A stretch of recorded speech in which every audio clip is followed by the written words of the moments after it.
In the earlier episodes, we saw how the Bhāratīya Śāstras and modern science define existence in very different ways. The Shastras describe existence in its full range. This includes the physical and the non-physical.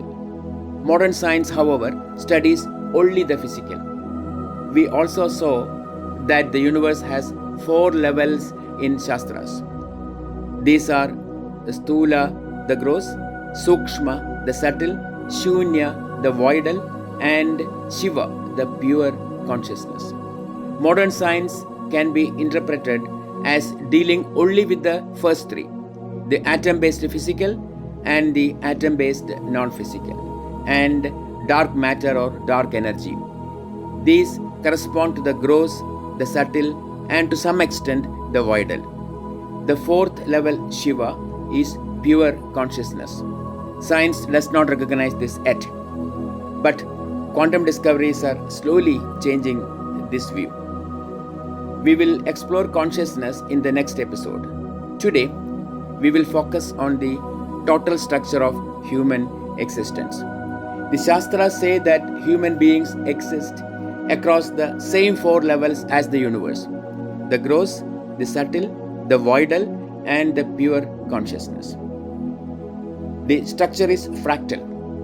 Each level contains the next. It is like the Russian Matryoshka dolls. Each doll contains another doll. The universe is arranged in the same way. Human beings are arranged in the same way too.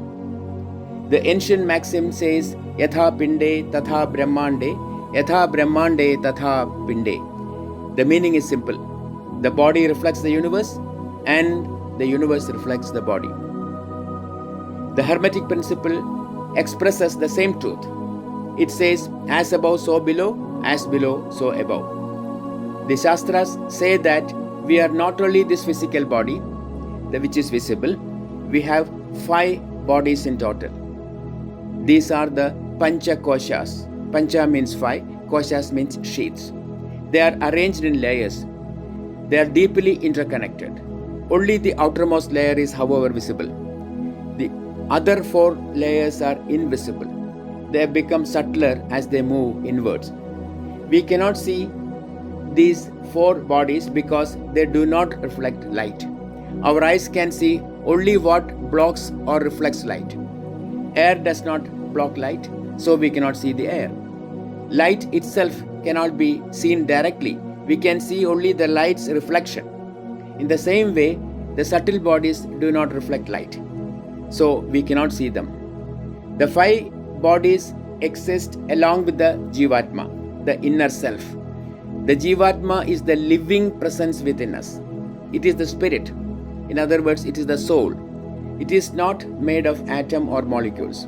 The soul is not made of atom or molecules. It is a step-down version of the universal consciousness. The universal consciousness, immortal, it is all-pervading, it is eternally aware, it is ever in bliss. The jīvātma is a limited expression of the same consciousness. We forget this truth. We think we are only a visible body and mind, invisible mind. This is the root cause of all human sufferings.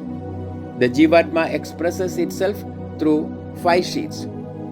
These are annamaya, prāṇamaya, manomaya, vijñānamaya, and ānandamaya kośas. Annamaya kosha is the food sheath. It is the visible body. The other 4 are invisible. All 5 are deeply interconnected. We may use the phrase quantum entangled as a metaphor here. It simply means that these 5 bodies interpenetrate and function as one.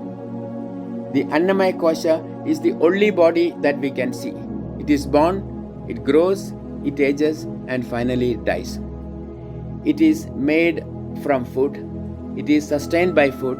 After death, it becomes food for other beings. When death happens, the annamaya kosha is shed. The prāṇamaya and manomaya kośas will also dissolve soon after. Sometimes they take much longer time. This depends on how we lived, how far we have evolved, and with what level of awareness we died. These three bodies are renewed in each birth. The vijñānamaya and ānandamaya kośas do not die at all. They continue. To understand the Pancha kośas, imagine a smartphone resting in our hand. We can see only the outer case and the bright screen. This visible part is like the annamaya kosha. Inside the phone are 4 other layers that we can't see. The battery that gives power is like the prāṇamaya kosha. The processor with its memory is like the manomaya kosha. The operating system that holds rules and information is like the vijñānamaya kosha. The user identity and stored memories are like the ānandamaya kosha. And finally, the one holding the phone is the jīvātma, the soul. All 5 layers work together as one single phone. All are interconnected, yet only the outermost layer is visible. Human beings are exactly the same. Only the physical body is seen. The deeper layers remain subtle and hidden, yet they shape everything that we are. The prāṇamaya and manomaya kośas are subtle. They are not visible. The vijñānamaya and ānandamaya kośas are even subtler. They exist from the beginningless time. The first 3 bodies are called karya sheaths. They are projected by the jīvātma. The last 2 are called karana sheaths. They are the cause of the other 3. To understand the difference in subtlety, think of ice, water and stream. Ice is solid and visible, water is less solid, steam is totally invisible. However, all 3 are water. The more subtle a form is, the more freedom it has. Steam can move freely in all directions. Water can flow. Ice cannot move unless it is pushed. In the same way, the annamaya kosha has the least freedom. The prāṇamaya and manomaya kośas have more freedom. The vijñānamaya and ānandamaya kośas have the greatest freedom. The prāṇamaya kosha supplies energy to the physical and mental bodies. It is subtle. It permeates the entire body. It has 5 main functions. These are prana, apana, samana, udana and vyana. These are the names for those 5 functions. They function under them. It flows through 72,000 nadis. It is distributed through 7 main chakras. They are called chakras. It is distributed through 7 main centers called chakras. These are Mooladhara, Swadhisthana, Manipura, Anahata, Vishuddhi, Ajna and Sahasrara. Prana carries information. It is like wireless data, Wi-Fi. Energy can carry information without physical wires that we know from the example of Wi-Fi. When the chakras and nadis are clear, prana flows smoothly, health improves, consciousness rises. When they are blocked, prana cannot flow well, we fall sick. The manomaya kosha gives us mind, memory, emotion and the sense of I. It is a field that extends throughout the body. The Shastras say it has 4 parts. These are manas, buddhi, ahankara and chitta. Strictly speaking, manas belongs to the manomaya kosha.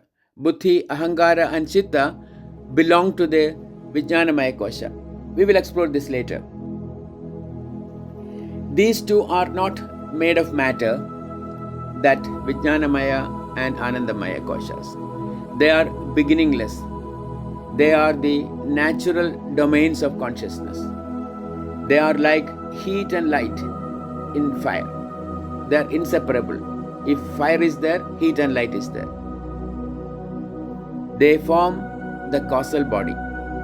They are the foundation for the other 3 bodies. In classical Vedanta, this causal layer is called Karana. In this series, we use the term Shunya as a simple conceptual mapping. The Vijñānamaya kosha holds the data and shapes life. Every cell in the body receives information from this field. A scientist, Rupert Sheldrake, proposed the idea of morphic fields. This idea resembles the vijñānamaya kosha. It is not part of mainstream biology yet, but it is an interesting concept to use as a parallel. The causal body is like the user of a computer. The user is not the hardware. The user is not the software either. The user is not the power supply even. It is the same way that the true I, it is not the physical body. It is not the mind. It is not the prana. The true I is consciousness that shines through the vijñānamaya and ānandamaya kośas. We forget this truth. We think we are the body or the mind. The turning point in our evolution is the recognition that we are the jīvātmas. We are consciousness itself. We are awareness. We are life.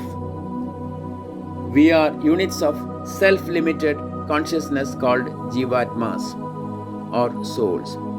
Vijñāna, which is knowledge and awareness, Ananda, which is bliss, these two are our natural domains. The body, the mind, and the life force energy are the tools that jīvātmas, that means we, are using. Death is sequential dropping of these tools according to certain laws. That happens according to certain laws.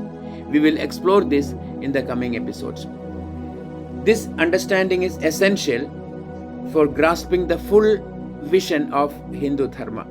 We invite you to reflect on this until it becomes clear to you.